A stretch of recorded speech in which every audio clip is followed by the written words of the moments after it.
Sun Style, Ay, your Sun text phone Style. So, bali customized made. nagtatanong po si sir kung ano daw po yung pang-motor. Bali, ito po yung pang-motor namin. Dito po yung size niya is 3x12x31. Ito po yung pinaka-universal na pang-motor namin. Bali, ang size po nito is, ang upuan po nito is click 150 po siya. Bali, stock na upuan po ito ha.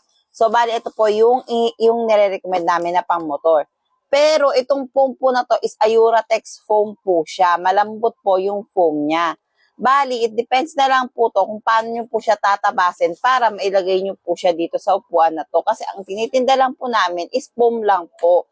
Bali, foam lang po siya. So, ganyan po siya. Yan po yung pinaka-actual base niya.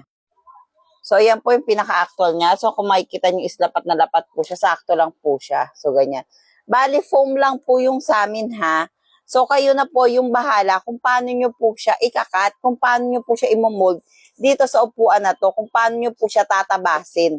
Kasi pwede naman po ito eh. Bali, may mga client po kami na nagugustuhan nila, natutuwa po sila. Kasi nga po malambot daw po, maganda daw po para po sa kanilang pang long rides. Pero may mga hindi rin kasi nagsasabi na hindi pwede. Kasi hindi po namin siya ina-advise po sa lahat. Bali, kung gusto nyo lang po mag-experiment, para wala po tayong sisihan. Kung gusto niyo lang po mag-experiment, mag-DIY, at kung marunong po kayong magtabas ng foam para po mailagay sa motor ninyo, pwede po to, nire-recommend po namin to. So, ganyan po siya, iyan po siya. May iba-ibang thickness po siya dyan, gaya ng 1, 2, or 3 inches po. Depende po sa panggagamitan ninyo at depende rin po sa gusto ninyo. At kung paano nyo rin po siya tatabasin at kung paano nyo rin po siya mailalagay sa motor.